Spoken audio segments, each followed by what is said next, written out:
Muito obrigado a todos e todas, aos ouvintes de casa, aos acadêmicos aqui presentes que nos prestigiam. Hoje estamos fechando um ciclo de conferências coordenado pelo acadêmico Antônio Carlos Sequim. Obrigado. Literatura e política. Esse encerramento terá como tema literatura engajada ontem e hoje. E será o conferencista Luiz Augusto Fischer, um centauro dos Pampas, das letras dos Pampas, que é professor de literatura brasileira na Universidade Federal do Rio Grande do Sul desde 1984, autor de alguns livros, entre os quais Machado e Borges, publicado pela Arquipélago em 2008, duas formações, uma história das ideias fora do lugar, a perspectivismo ameríndio, também da Arquipélago em 2021, e a ideologia modernista, a Semana de 22 de sua consagração, publicada pela Todavia, em 2022. Em 2024, lançou a História da Literatura no Rio Grande do Sul, em 6 volumes, pela editora Coragem, que conta com cerca de 80 colaboradores, de mais de 20 universidades no Brasil e no exterior. Com a palavra, o professor, ensaísta, crítico literário, nacionalmente consagrado, Luiz Augusto Fischer.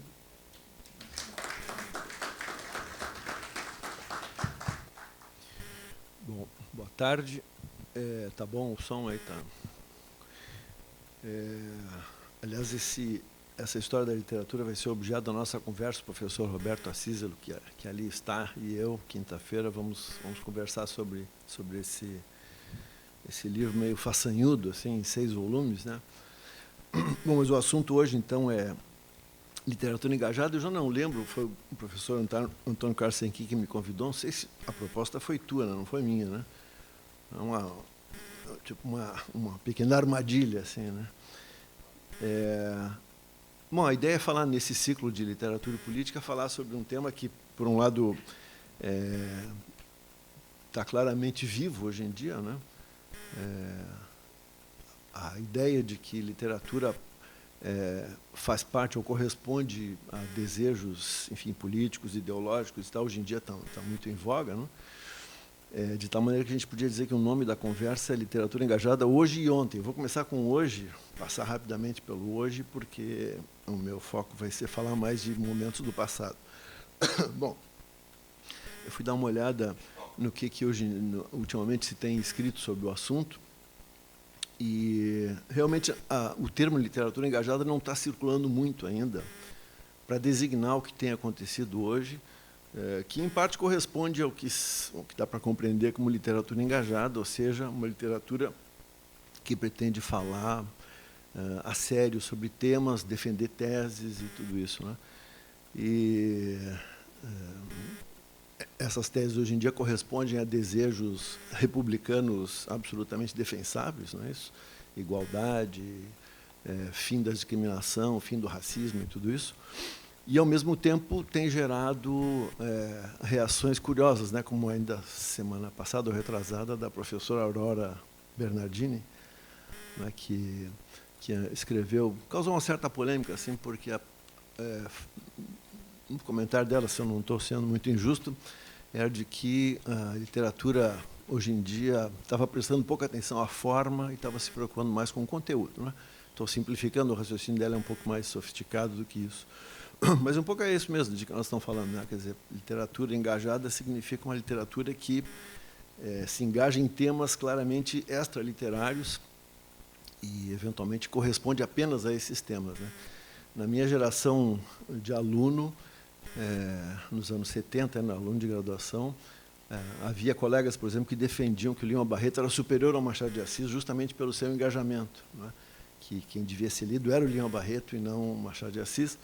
E na escala rio-grandense também tinha uma polêmica desse tipo. Bom mesmo era um escritor que, imagino que nem todos conheçam aqui, chamado Ciro Martins.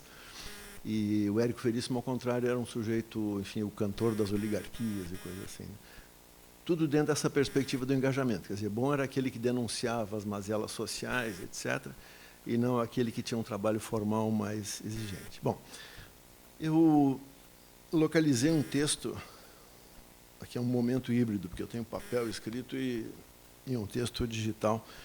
A professora Leila Perrone Moisés publicou agora, 2 anos atrás, um texto chamado Literatura Engajada. Não vou repassar todo o argumento dela, mas ela lembra, basicamente, que essa ideia do engajamento nasceu no século XVIII, segundo ela, com Voltaire, mas teve seu grande momento com Sartre, na época da Segunda Guerra Mundial e depois. Aí eu leio um trecho dela, em que ela lembra que o Sartre definia, né, e, ao mesmo tempo, exigia que o escritor fosse sempre posto em situação, ou fosse reconhecido como estando em situação. E, no fundo, é um pouco um primo do lugar de fala de hoje em dia, né, na ideia de que o sujeito tem que saber de onde está falando, a partir de que posição social, e essa condição, essa situação, modula um pouco o seu ângulo de leitura, né. Ela repassa um pouco essa ideia também, vai adiante, comenta o modo como o Adorno comenta o Sartre, né, todos dentro da tradição marxista. E ela defende, naturalmente, como imagino que quase todos aqui, defende a autonomia da obra de arte frente a esse engajamento. Quer dizer, o engajamento pode ser uma circunstância, mas a obra de arte é autônoma, né. Como o Rui Castro está aqui, eu vou lembrar que o Nelson Rodrigues era um cara que várias vezes tocou nesse assunto, tanto para debochar do Sartre, quanto para lembrar uma dissensão entre o Antônio Calado e o Guimarães Rosa, né? Que o Antônio Calado cobrava do Guimarães Rosa que ele escrevesse coisas mais engajadas, mais envolvidas com a conjuntura lá do final dos anos 60, e o Guimarães Rosa teria respondido para ele: Calado, nós fazemos pirâmides e não biscoitos, né? Que era uma forma engraçada de dizer que o assunto do escritor não era fazer o biscoito, mas erguer pirâmides que eventualmente seriam admiradas, mas não resolveriam nenhum problema concreto. Bom, agora eu vou, falando dessa coisa, então, do momento, eu passo muito rápido por isso, um pouco porque esse é um assunto espinhoso, assim, falar do presente é um assunto espinhoso e de pouco valor, eu tenho a impressão, porque a gente pode ficar enredado em coisas menores, né? Enfim, eu já vivi uns 2 ou 3 momentos em que essa coisa da literatura engajada esteve na pauta, e quase sempre aconteceu que, passado aquele momento, a gente consegue dar um balanço mais sereno, né, dos valores e das obras que acabaram o seu gás em pouco tempo, não é isso? Então, eu vou retomar aqui, vou lembrar alguns momentos na história do Brasil em que esse assunto do engajamento teve uma certa força. O primeiro deles, provavelmente foi, não o primeiro, talvez cronologicamente, mas o primeiro mais notável foi com Castro Alves. O Castro Alves era um sujeito engajadíssimo, e com ele, e com a sua poesia, ele realmente comovia multidões, ele foi admirado, lido, recitado por gerações a fio, não é isso? Justamente pelo encantamento de palanque que a sua poesia tinha, não é? A geração de 1870, né, sucedendo a esse momento Castro Alves, lá nos anos 1860, essa geração teve também um engajamento muito interessante. No meu mestrado, eu estudei a poesia parnasiana, não é? Mas antes de a poesia parnasiana se definir como tal, nos anos 1870, houve uma série de pequenas vanguardas, né, que se diziam poesia republicana, poesia positivista, poesia socialista, inclusive, né? Até uma figura que depois se tornou um pouco hierática, como Raimundo Correia, era um anticlerical feroz, né, no começo da vida. E, então era isso, era um engajamento, era um momento em que parecia que o futuro estava ao alcance da mão, e os poetas então se colocavam a sua poesia, o seu trabalho em favor da conquista desse futuro, né, que estava para aparecer. E aí lembrei, vou mencionar aqui, um texto do Machado de Assis, de 1879, um texto, uma das grandes obras críticas da literatura brasileira de todos os tempos, um artigo chamado A Nova Geração. O Machado, em 79, ele estava completando 40 anos, era um sujeito já maduro, enfim, tinha uma obra reconhecida. Não era a obra tida como principal dele, né, que é dos anos 80 em diante, mas nesse texto ele faz um balanço dessa geração que estava aparecendo nos anos 70. Foi, inclusive, um momento em que ele brigou com o Silvio Romero, quer dizer, disse que o senhor Silvio Romero não era poeta e tal, e foi um dos motivos da dissensão deles ao longo do tempo. Mas nesse artigo, o Machado começa com uma tese que eu vou ler aqui bem rapidinho, que é um diagnóstico que ele está fazendo exatamente do engajamento. Diz ele assim: essa geração que aparece agora não se quer dar ao trabalho de prolongar o ocaso de um dia que verdadeiramente acabou. Já é alguma coisa, esse dia foi o romantismo. Então, essa geração nova não quer mais cultivar, não é, essas formas e esses temas românticos e tal. Contudo, acho legítima explicação ao desdém dos novos poetas, diz o Machado. Eles abriram os olhos ao som de um lirismo pessoal que, salvas as exceções, era a mais enervadora música possível, a mais trivial e xoxa. Está falando, então, daqueles epígonos, né, do romantismo, já no final da energia dessa tese, desse movimento. E aí, então, volta o Machado e diz assim: os grandes dias de outrora tinham positivamente acabado. E se de longe em longe algum raio de luz vinha aquecer a poesia transida e debilitada, era talvez uma estrela, não era o sol. E aqui, então, o Machado está dizendo que é isso, o mundo do romantismo acabou e essa geração nova não quer mais cultivar o romantismo. E agora vem a tese genial dele, diz assim: de envolta com isso, ocorreu uma circunstância grave, o desenvolvimento das ciências modernas, que despovoaram o céu dos rapazes, que lhe deram diferente noção das coisas e um sentimento que de nenhuma maneira podia ser o da geração que os precedeu. Parece que um dos caracteres da nova direção intelectual terá de ser um otimismo não só tranquilo, mas triunfante. Então, o Machado faz um nexo que não é tão óbvio assim entre o desenvolvimento das ciências modernas, imagino que ele tenha na cabeça basicamente o Darwin, né, que está propondo toda uma nova explicação para o rumo das coisas, para o mundo, para os seres humanos e tudo mais, né, inclusive com derivações que ele, Darwin, não aprovaria, né, como aquela visão do darwinismo social e tudo.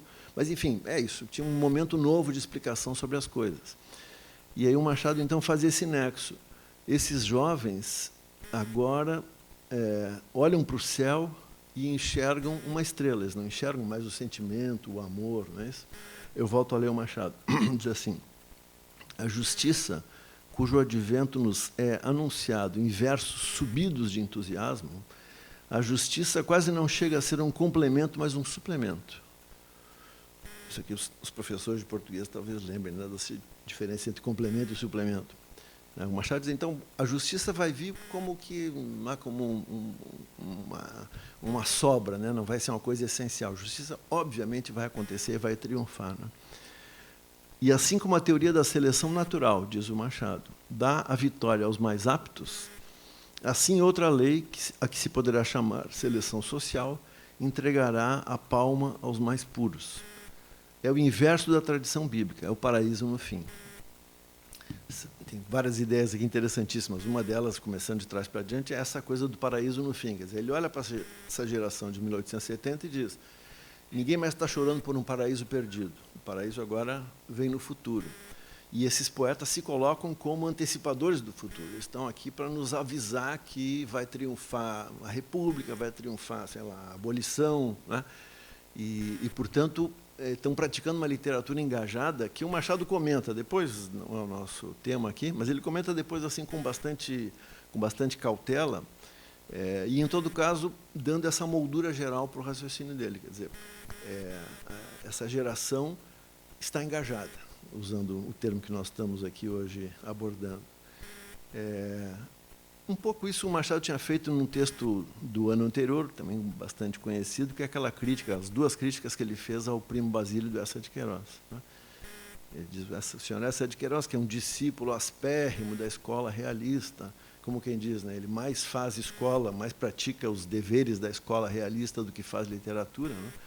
Então, o Machado tem uma perspectiva, já ele, como eu disse, maduro, de 40 anos, olhando para essa juventude como tendo um entusiasmo que já não era o dele, né? Que ele já olha para aquilo com reservas. Bom, e o que aconteceu foi que essa geração, nos anos 70, ela, de alguma forma, ela vê a convivência entre essas várias correntes poéticas, né? Como eu disse, poesia positivista, poesia filosófica, poesia socialista, não sei o quê. Mas, nos anos 80, triunfa a versão parnasiana, né, da poesia, que, a partir de 84, 85, passa a ser a grande moda dominante. E o que é a poesia parnasiana? É o contrário disso, é uma espécie de anti-engajamento por definição, né? A poesia parnasiana, alguns, já não me lembro quem foi o primeiro a usar isso no Brasil, mas, enfim, se usa uma frase do Leconte de Lille, quando assumiu a sua cátedra, a sua cadeira na Academia Francesa, dizendo que ele lutava contra o uso profissional e imoderado das lágrimas, né? Querendo dizer que não se tratava mais de fazer a poesia ficar chorando e tal, né? Como mais ou menos como o Machado tinha dito aqui também. Isso, esse dia do romantismo tinha passado e agora se tratava de um novo momento. E é um momento da arte pela arte, não é? Numa espécie de grande anti-engajamento. Bom, o que aconteceu foi que os parnasianos, como pessoas físicas e jurídicas, tomaram o poder, por assim dizer, né? Enfim, se tornaram inspetores de ensino, se tornaram autores de antologia naquele momento da Primeira República, né? Num movimento de nacionalização dos livros didáticos. E esses parnasianos, o Alberto de Oliveira, o Bilac, enfim, Manuel Bonfim, que não era poeta, mas também era desse grupo, esses caras produziram antologias que passaram a abastecer o sistema de ensino e entronizaram a visão parnasiana como sendo a melhor visão possível, né? Como sendo a melhor poesia e tal. Então, o resultado foi que essa dicção parnasiana da arte pela arte, que recusava o engajamento, que recusava falar de temas contemporâneos, que, enfim, tratava de falar de coisas mais remotas no tempo e no espaço, essa visão se tornou triunfante, e aí ela recebeu um ataque fortíssimo, também bastante conhecido de todos, a partir da Semana de Arte Moderna de São Paulo. Lá, de novo, tivemos um momento de grande engajamento na literatura, não é isso?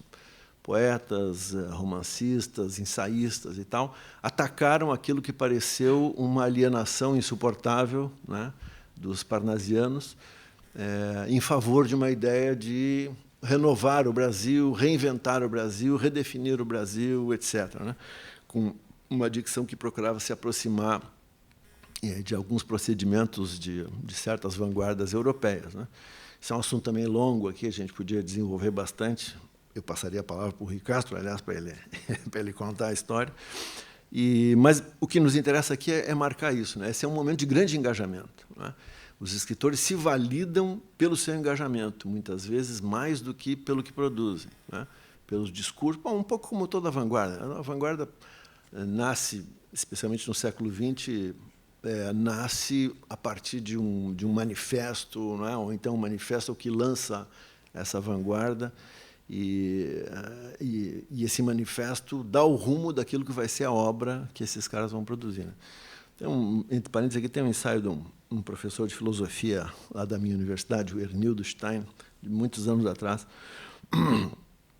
em que ele, analisando o fenômeno das vanguardas em geral, ele diz o seguinte, que a vanguarda se apresenta no presente, mas ela se apresenta como portadora do futuro, não?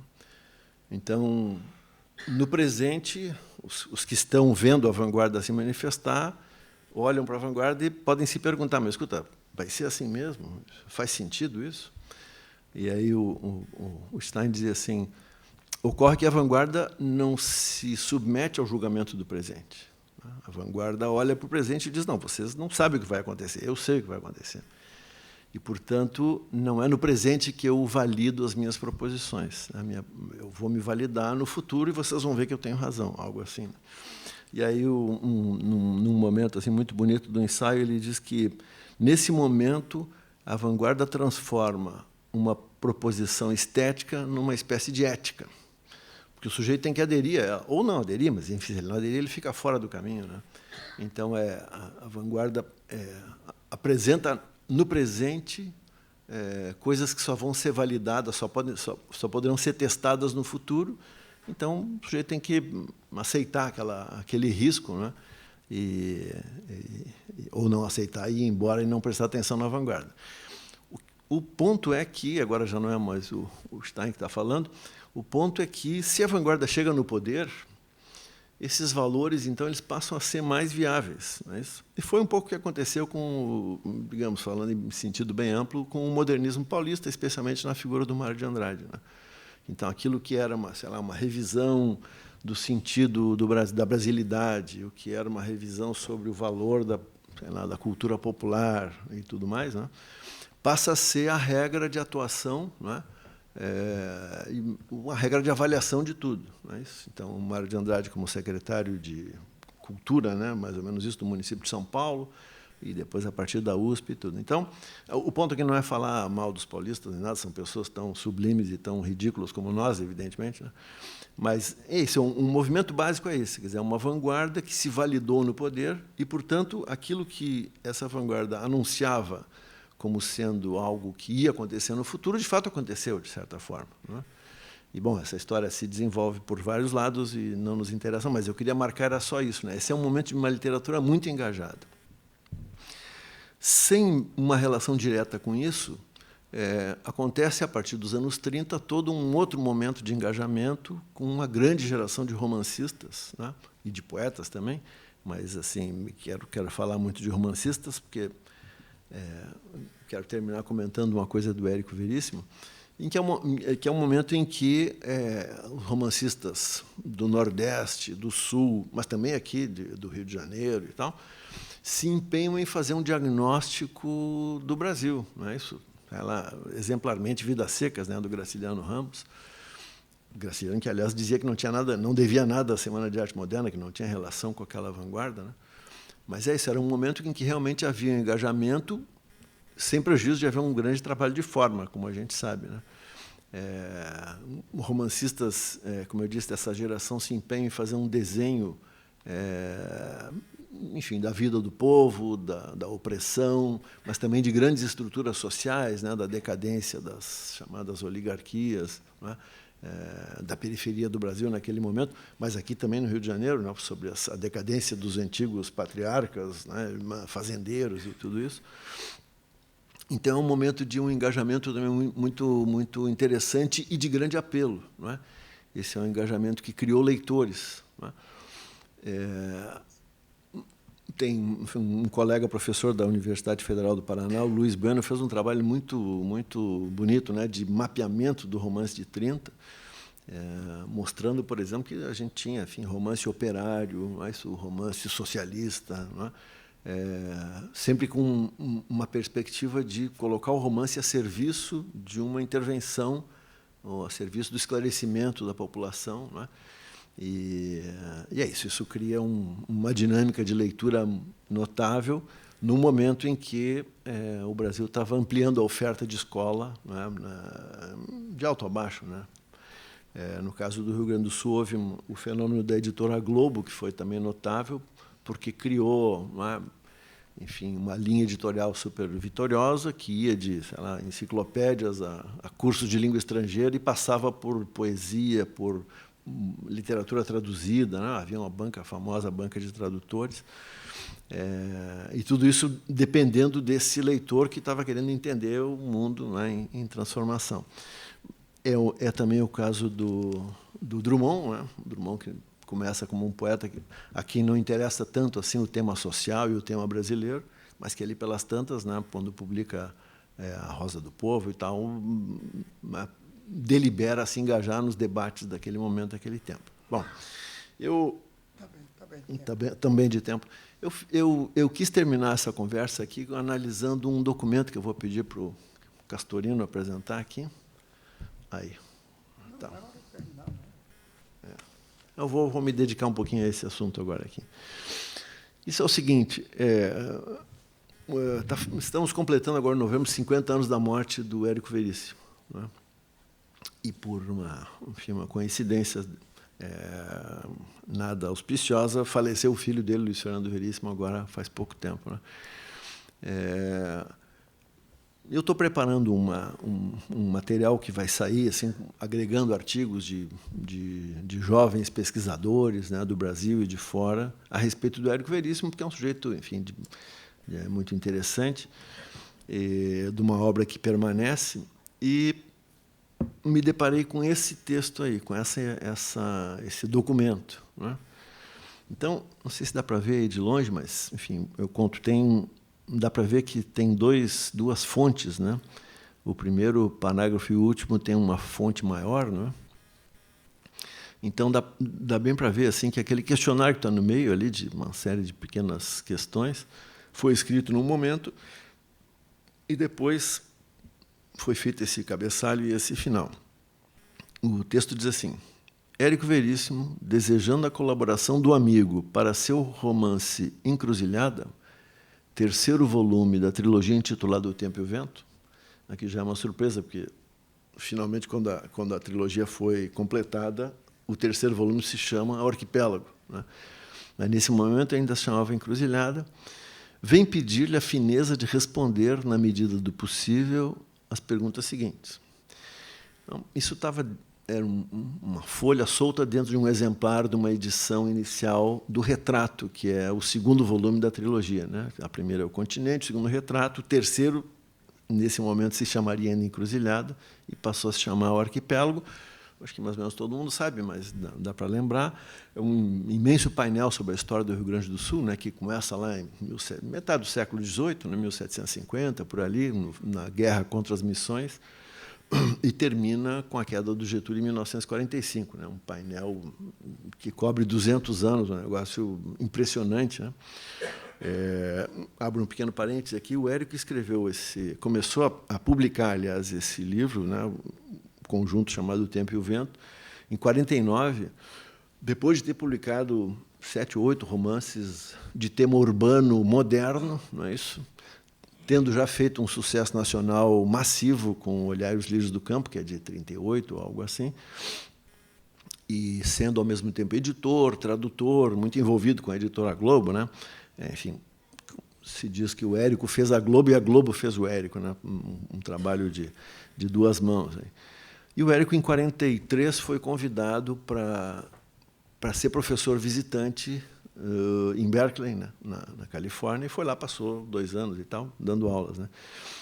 Uma coisa notável é que o Érico não tinha terminado o ginásio apenas, né? Não tinha nem o ensino médio. E na Universidade Federal do Rio Grande do Sul, nesse momento, ele tinha entrado uma vez só, até 45. Aliás, nenhuma vez ainda em 45. A primeira vez que ele entrou foi em 57 e contra o reitor. O reitor ainda não quis deixar ele entrar, né? O Érico era visto como um sujeito de esquerda. Ele foi acompanhado pelo FBI. Tem um artigo que vai sair nesse material que eu estou preparando de uma jovem historiadora chamada Maria Gatti, que teve acesso aos arquivos do FBI assim que eles foram liberados, arquivos relativos ao Érico Veríssimo, né? Quando se completaram, sei lá, 50 anos, ou coisa assim. E é impressionante, assim, ele era seguido mesmo, ele fazia uma conferência, eu estava lá, o cara fazia um relato, ele publicava um artigo, saía um relato, ia para os arquivos, porque ele era visto como um sujeito que podia, imagino que outros também tenham sido, da mesma forma, controlados, mas, em todo caso, no caso específico do Érico, ele foi seguido porque ele parecia ser um cara de valor, né, de valor político, sei lá, né, com impacto e tal. Bom, então ele passa esse tempo. Superada essa desconfiança da parte dos Estados Unidos, ele vai para Berkeley e fica lá 2 anos. E, bom, ele dá aulas, né? Muito curiosamente, ele prepara as aulas na forma de, enfim, conferências, compondo uma história da literatura brasileira. O que também é um livro muito... É um caso também muito curioso, porque ele publicou esse livro em inglês em 1945, chamado Literatura Brasileira, um perfil, né? Brazilian Literature an Outline. E esse livro só foi traduzido ao português 50 anos depois, quer dizer, 20 anos depois da morte do Érico, né? É incompreensível. Por que ele não quis traduzir? Por que ninguém se lembrou de traduzir? Então, é um livro, não é de um sujeito, não é de um historiador profissional, digamos, né? mas é alguém que conta uma história, não é, à sua maneira, mas repassando todos os momentos da literatura brasileira até a sua própria geração. Quando chega, inclusive, na sua geração, ele diz, olha, aqui eu tenho menos isenção, eu estou envolvido, né, tenho gostos e tudo isso. Mas é um livro, assim, visivelmente é um livro que dependeu de muito estudo. Ele quis escrever uma história. Então, uma tese que não é muito difícil de demonstrar é que ele se preparou para contar a história do Brasil, e isso o habilitou, acho eu, a escrever O Tempo e o Vento. Isso o habilitou até uma visão de conjunto, não é isso? De um livro que, de fato, ele já tinha pensado há mais tempo em escrever, né, que era essa grande saga, e, finalmente, ele encontrou essa forma a partir de 49. Bom, então, contei essa história, volto ao assunto. Nesse momento aqui, eu vou pular lá para o fim, depois eu leio as perguntas. Ele diz assim, o autor gostaria que, além de responder aos quesitos acima formulados, você desse alguns conselhos ou sugestões ao romancista que se vai entregar a difícil tarefa de fazer a crônica da nossa vida política e social de 1922 a 45, ou seja, do último período, quando ele já era um adulto, né? O Érico é de 1905 ou 6, uma coisa assim. Como o autor pretende ausentar-se do Brasil em princípios do próximo mês de abril, a resposta a esse questionário deve ser, por obséquio, encaminhada ao senhor Henrique Bertazzo, Livraria do Globo, Andradas, 1416, Porto Alegre. Foi o período em que ele foi morar em Washington, trabalhando na Organização dos Estados Americanos, morou lá 2 anos e tanto, quase 3 anos. Então, logo antes de sair, ele imagina esse questionário e envia. Para quem que ele enviou? Não sabemos. Quer dizer, sabemos parcialmente. É uma coisa curiosa que ainda estou tentando decifrar. Hoje em dia, o acervo do Érico está aqui no Instituto Moreira Salles, né? Mas o acesso não está muito fácil, porque tem umas obras lá e tal. Em todo caso, o Érico é um cara que guardou muito ciosamente correspondência e tudo isso.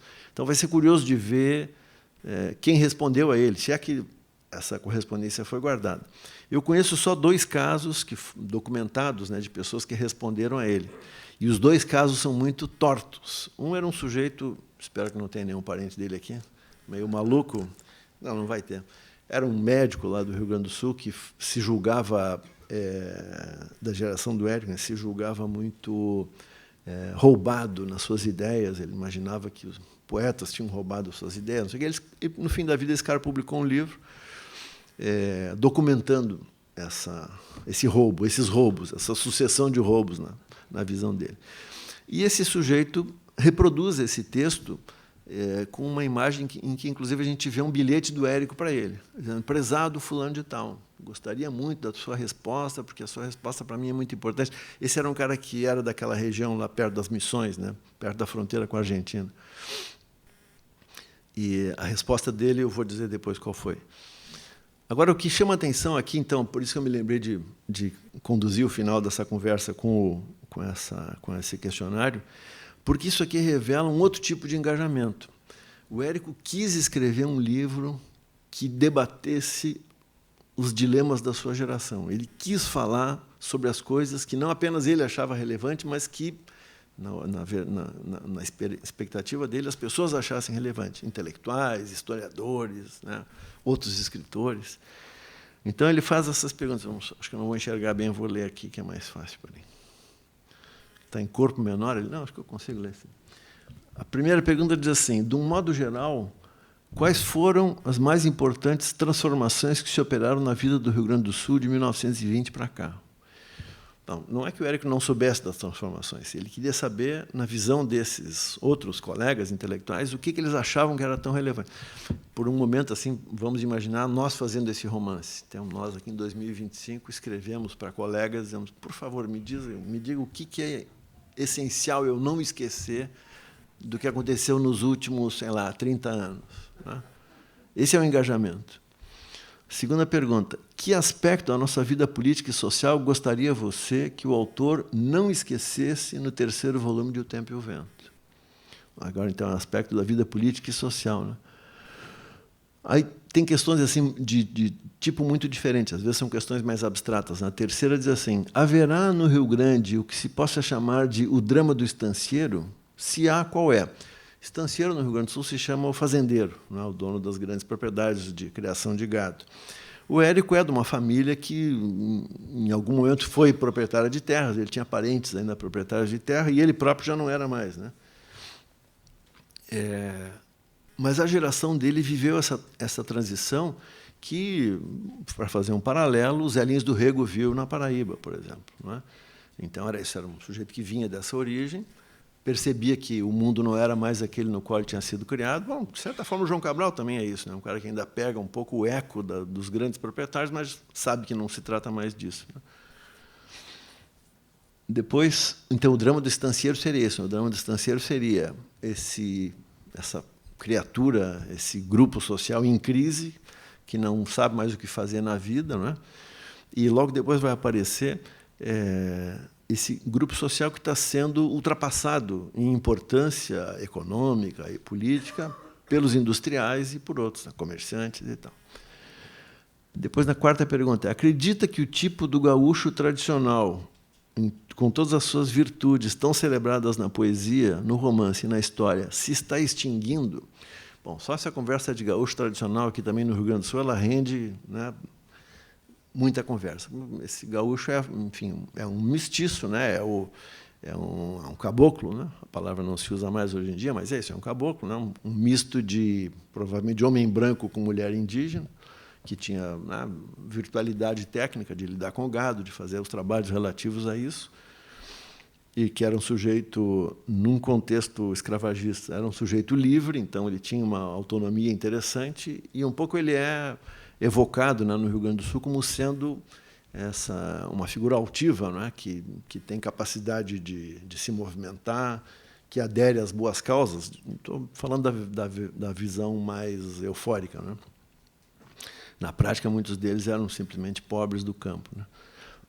Depois diz assim, a questão é, pode dar algum ditado ou frase pitoresco, genuinamente gaúcho? Exemplo de ditado. Dá mais voltas que biscoito em boca de velho.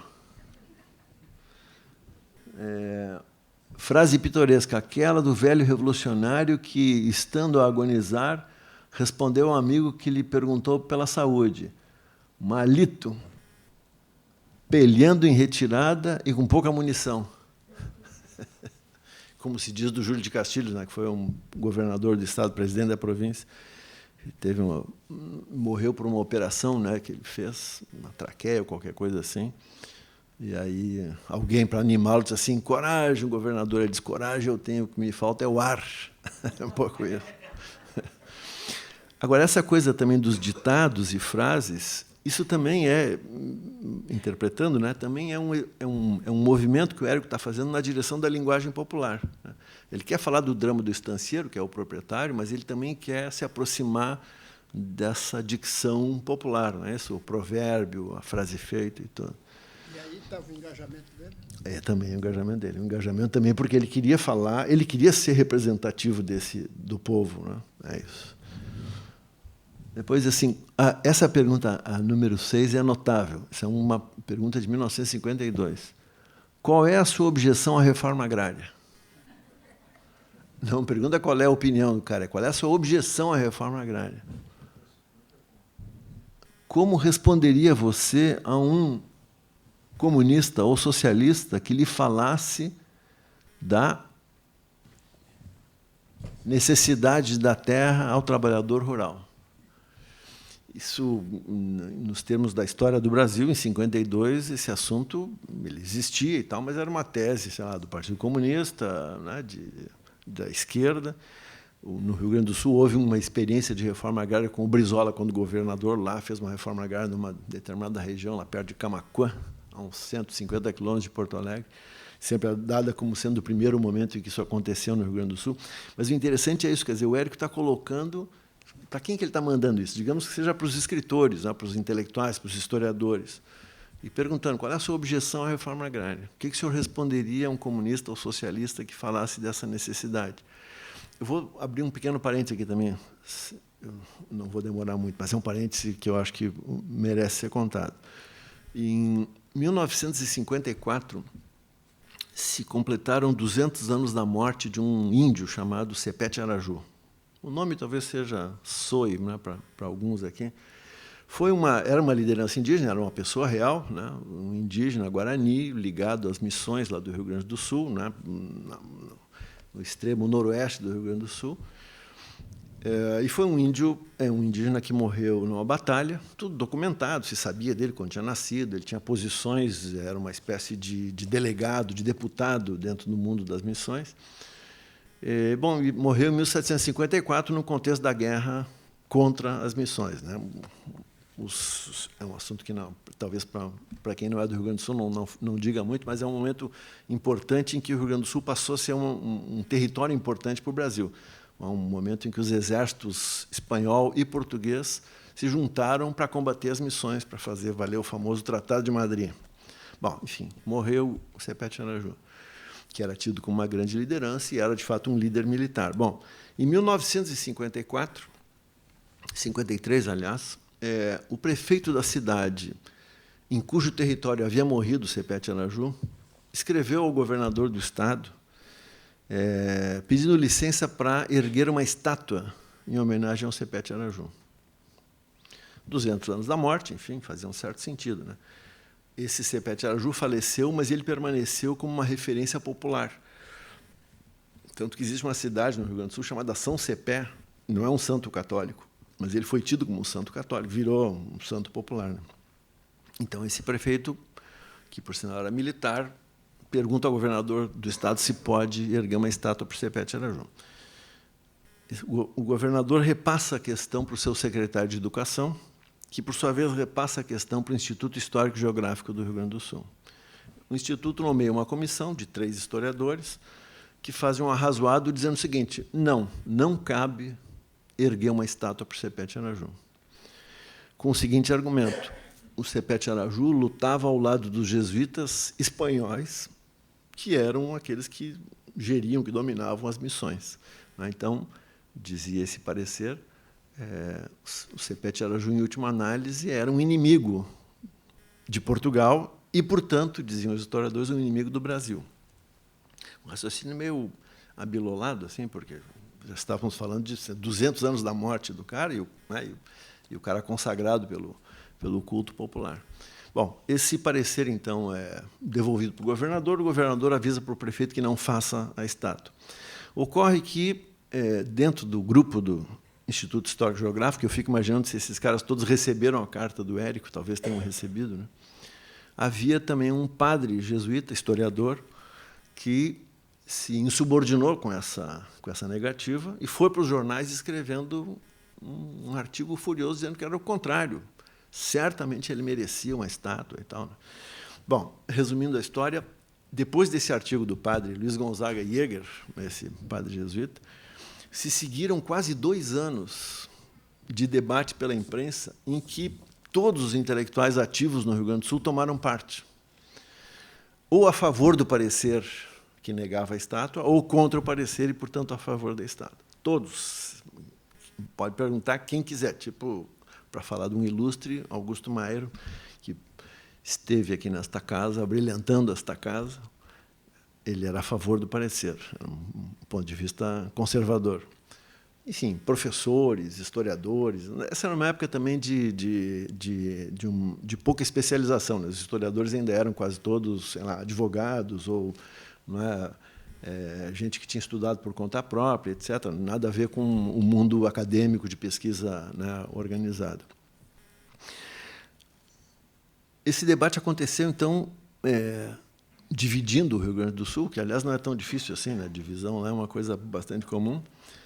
E uma pergunta que apareceu, enfim, em algum momento, foi a seguinte: mas e qual era a posição do Érico? O Érico escreveu nessa polêmica? Resposta: não escreveu. Não participou da polêmica. Bom, era o tempo em que ele estava justamente em Washington, logo não estava acompanhando o cotidiano aqui naquela época, né, que tudo acontecia de maneira muito mais lenta do que hoje em dia. Mas o Érico tinha, de certa forma, tomado posição antes mesmo desse debate acontecer. Por quê?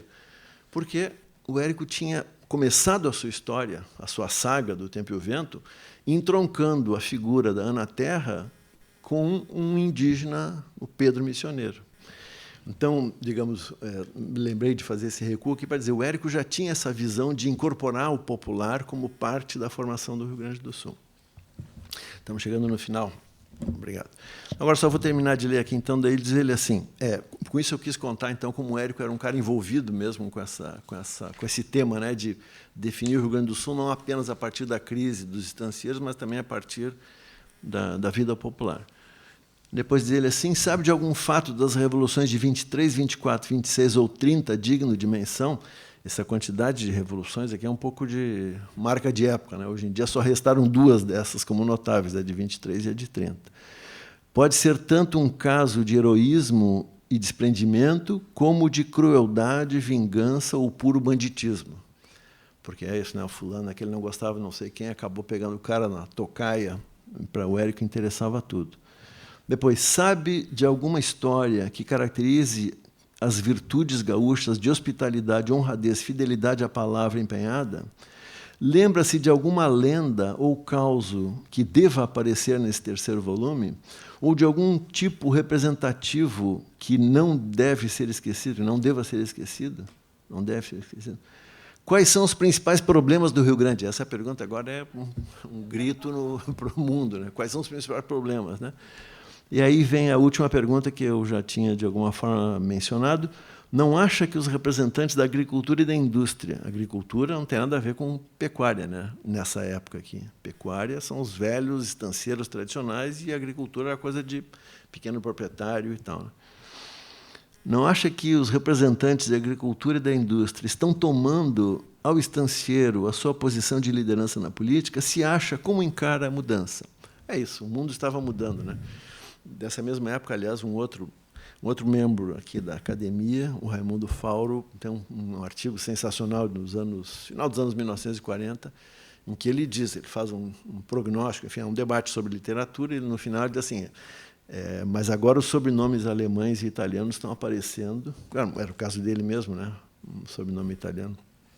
É isso, o Rio Grande do Sul estava em transformação, e o Érico, então, quis prestar atenção nisso. Bom, eu quis, então, contar para vocês aqui um pouquinho dessas histórias de engajamento, terminando com a história com essa carta do Érico, que, para mim, ainda é cercada de mistério, né, porque eu não sei ainda se alguém respondeu para ele, se respondeu bem. Aliás, aquele cara que eu disse que fez constar essa carta num livro seu, a resposta que ele deu foi a seguinte,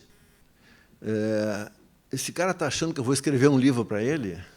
Está muito enganado, não vou escrever, não. Bom, é isso, muito obrigado.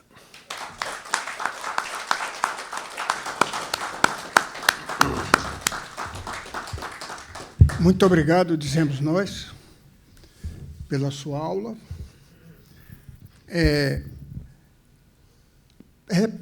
Repensando o engajamento hoje, ele ficou um tanto estigmatizado, não? E não é necessariamente algo ruim. Não é necessariamente... Por exemplo, se a gente for pegar o caso do Brasil, há clássicos da nossa literatura que nasceram desse engajamento, né? O senhor citou aí o Vidas Secas, por exemplo, e há muito mais. E hoje esse engajamento, o senhor tocou de leve, segue nas pautas contemporâneas, né? Nas agendas inclusivas, e está muito firme e não significa necessariamente, ou de maneira alguma, que esse engajamento atrapalhe a literatura, né? Há textos que temos que tirar o chapéu para eles nessa atual safra da produção brasileira engajada, né? Me parece isso como leigo. O senhor, como doutor no assunto, o que dirá? Não, certamente, concordo. Bom, primeiro que, engajados ou não engajados, todos têm direito a escrever o que acharem que devem escrever, não é isso? Então, por exemplo, a bibliodiversidade é tão assim, boa quanto a biodiversidade. Um caso exemplar, para mim, Mayakovsky, mais engajado impossível. E mais poeta também, impossível. Não é? É verdade ou não é? E também mais desiludido com as teses que defendeu numa certa época. Com o engajamento. Chegou a se matar, né? Chegou a se matar. Não, o caso contemporâneo é muito... Eu acompanho em parte, assim, né? Não dá para acompanhar, para ler tudo, né? Mas, por exemplo, a escrita de pessoas negras hoje em dia é um negócio notável, né? E só acontece porque a escola chegou para muito mais gente, porque, né, pessoas conseguem entrar na universidade. Isso eu vi acontecer na minha sala de aula. Todos, né? Os que estão aí saíram da universidade. Né? Não, tem um caso notável, para citar um caso lá que eu conheci ao vivo, do Jefferson Tenório, né? Foi aluno cotista nosso lá, cursou letras, entrou na primeira turma de cotistas, começou a escrever. E hoje em dia tem uma figura assim traduzida para várias línguas e tal, um grande impacto. E sim, é uma literatura engajada. Até já conversei com o Tenório mesmo uma vez e com outros. É interessante de ver com a ideia do engajamento. Muitas vezes acontece de o sujeito dizer assim: pô, eu preciso escrever um livro sobre as cotas. Foi um pouco o que aconteceu com o Jefferson nesse último livro dele chamado De Onde Eles Vêm, né? Então, é um engajamento? Sim, é um engajamento. Porque ele disse assim: eu quero fazer um romance sobre esse assunto. E aí, dentro desse assunto, ele inventa uma trama. Não é? E é legítimo, e, nesse caso, é boa literatura. Né? O que não quer dizer que também olhando na outra ponta, né, que o engajamento garanta a boa literatura. Sim, né? sim. Muitas vezes acontece o contrário. Enfim, também o contrário, o não engajamento. O não engajamento também, né? Exatamente. Não garante nada. Não, tem coisas que com, a gente com o tempo... também, porque parece que ficou essa visão, esse vínculo assim, forte do engajamento com a coisa que nasceu do socialismo, etc., das lutas sociais.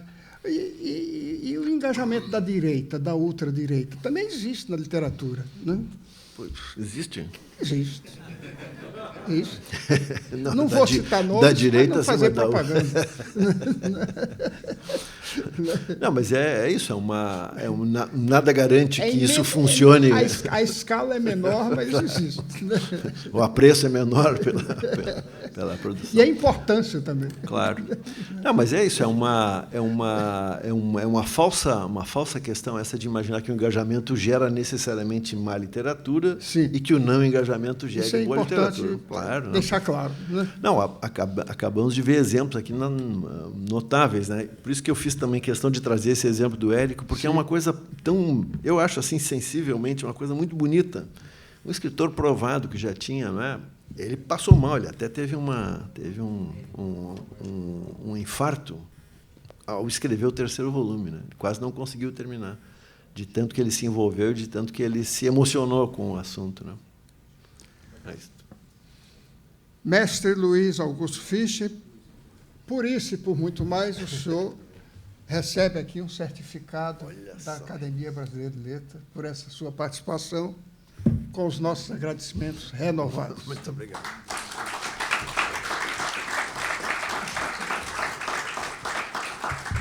E teremos aqui na próxima quinta-feira, junto com o professor Acíselo, o professor Roberto Acíselo, que é aqui presente, que falou aqui sobre a direita na literatura, com Plínio Salgado. Olha aí outro engajamento. Um engajamento esquecível. Outro engajamento. Mas, olha, na quinta-feira, teremos aqui às 17h30, sob a coordenação do acadêmico Antônio Carlos Sequim, uma coordenação de verdade, vocês vão ver a diferença. Teremos Luiz Augusto Fischer e Roberto Aciso, para responder a seguinte pergunta: qual o sentido hoje de uma história da literatura? Essa eu quero assistir. Quero assistir. Muito bom. Bom, e na próxima terça-feira teremos um novo ciclo de conferências, Filhos de Peixe, que abre com Heloísa Teixeira, a nossa saudosa e querida Heloísa Teixeira. Terça-feira, excepcionalmente aqui às 15h30, né? Coordenação da acadêmica Rosisca Dácio de Oliveira, e o conferencista é Lula Buarque de Holanda, filho de Heloísa Teixeira, né? E, no mais, temos também, na terça-feira, na sequência, vamos ter uma rodada dupla aqui. Essa casa está virando uma casa de espetáculo mesmo, né? Sob a coordenação do nosso presidente acadêmico Merval Pereira, teremos a COP de Belém na ABL, com a acadêmica Miriam Leitão, o acadêmico Ailton Krenak e ninguém mais, ninguém menos do que a ministra Marina Silva. Todos estão convidados e agradecemos a presença de hoje e a da próxima terça, da de quinta, de quinta e tudo mais, porque estamos aqui para isso. Boa tarde, boa noite, muito obrigado.